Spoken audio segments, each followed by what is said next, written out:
What sorts of processes go on during sleep if you've learned to ride a bike that day? Riding a bike is a hard one. You see, when you ask me that question, I don't know whether you want me to tell you about experiments that haven't been done or to make something up based on what I know. So let me pick a simpler one.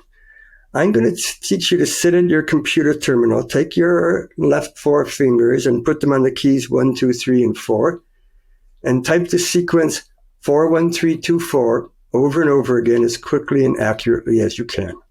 Okay, if I have you do that for 30 seconds and then rest for 30 seconds and then do it again 12 times, at the end of that time, you'll be about 60% faster than you were at the start. You've learned that sequence, you've gotten faster at it, but you'll have plateaued the last 3 or 4 trials of 30 seconds each. You won't get any faster at all.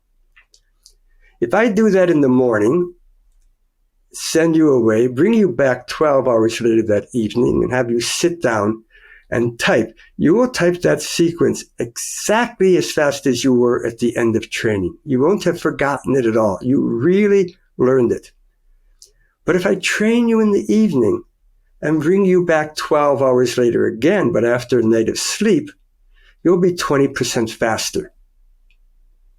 So something happens while you're sleeping to that memory, to the way that information was encoded initially in your brain, so that it's more efficient, it's more effective. You can actually type it faster. And if you talk to a pianist or a gymnast, they'll tell you, oh yeah, I worked on that Chopin etude for 2 hours and got nowhere and slammed the piano shut and went to bed.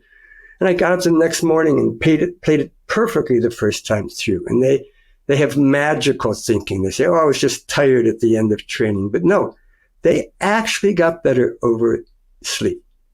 And part of what happens, we know, is that they take the pieces and sew them together. What do I mean? If you look at the actual timing of each of a subject's keystrokes, 4-1-3-2-4, 4-1-3-2-4, 4-1-3-2-4, everybody tends to break it into 2 pieces, either 4-1-3-2-4 or 4-1-3-2-4. I don't know why, but they don't type Chunking. Oh, yeah, it's chunking, exactly. And it's easier to learn that way. And they come back the next morning and the chunks are completely sewn together and they're taking 4-1-3-2-4.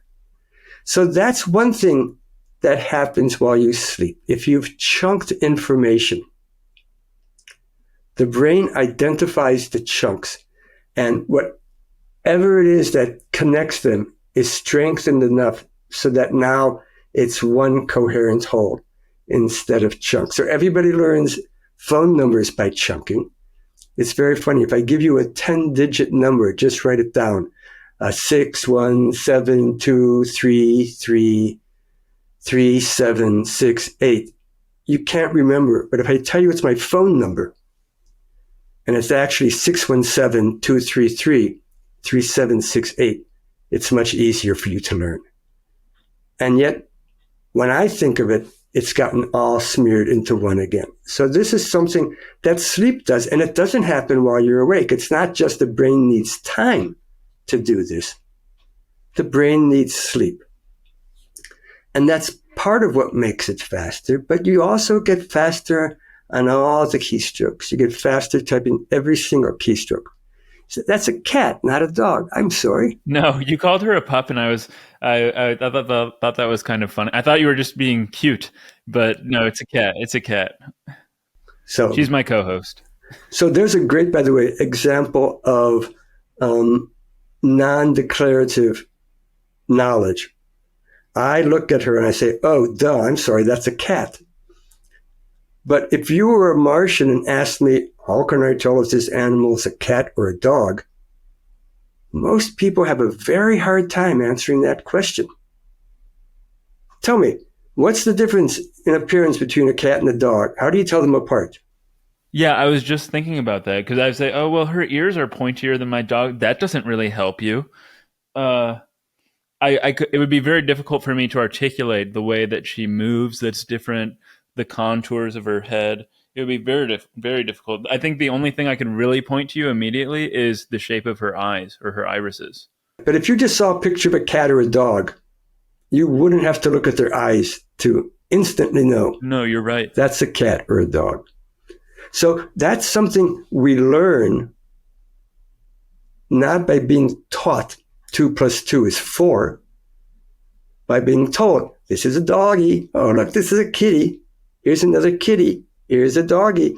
And our brains just naturally extract the common features within each domain and the separation between them. It's part of the evolution of the brain to do that. And so when we learn procedural learnings like typing 41324, yes, we have to declaratively memorize the number sequence 41324, but that's not the learning. The learning is, we talk about muscle memory, right? And when we say muscle memory, we say that because we can't image the memory. So if you had a stroke, I can say, oh, I'm sorry, Robinson. I'm sorry to hear this. How is your memory? And you say, sort of okay. Do you know what the capital of France is? And you say, yeah, it's Paris. Can you still ride a bicycle? I don't know. I don't know, right? You can't look into your memory and see, oh yeah, I know how to ride a bicycle. Because That's so fascinating. It's not stored. Technically, the information is not stored in a location or a form that our conscious mind has access to. In fact, consciously, if you're like most people, you don't know how to ride a bicycle. Tell me what you do if you want to turn a bicycle. Come on. You lean. Okay. You win. I was just thinking about this yesterday as I was riding my bicycle. I thought, it seems intuitive that I should just turn my wheel. But if I did that, I would just immediately fall over. So that's what I'll do. I'll ask someone, so how do you turn a bike? And they say, well, you turn the handlebars. I say, yeah. Okay, imagine you're coming down a hill. And at the bottom of the hill, you've built up some speed and you have a sharp left turn to make and you do this. And everybody goes, oh, what happens? I just went over the handlebars, right? And then they can feel it. Then they can sort of feel, oh, you have to lean into the turn. But we don't need to know that fact to learn how to ride a bicycle, or in fact, to ride the bicycle. So that's, again, differences in different types of memories. And part of what sleep probably does is helps us take those declarative memories and move them into semantic or procedural memories, which we can use much more efficiently. I mean, imagine if every time you want to, well, I'm sorry, you're probably young enough that you never did add up a column of numbers on a piece of paper. But imagine if you said, okay, 4 + 3, oh, that was on a Tuesday. Mrs. Linden taught us on Tuesday that 4 + 3 is 7. Okay. And then 7, you don't want to do it that way. You don't want to invoke the original episodic memory. So one of the things that sleep does is it'll take a memory, calculate by its own algorithms which parts of that memory are important, strengthen those portions, and let the rest of the memory drift away.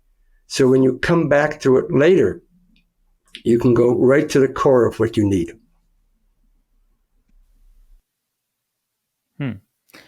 But you're also studying this at the molecular level, right? Or am I incorrect about that at this point? No, it's a sadness in my life. But when I started doing this sleep research, there were just no ends to the molecular yet.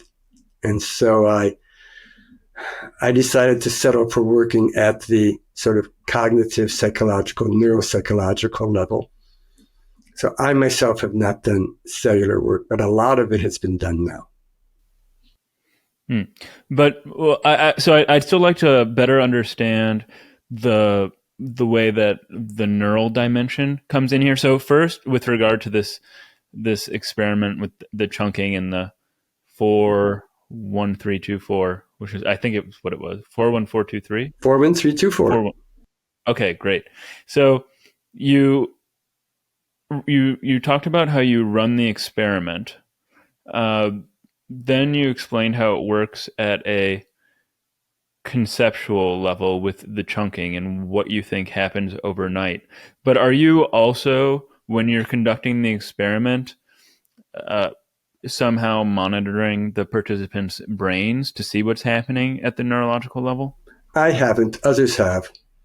And others have looked up how that invoking of the brain differs the morning after as opposed to the first time.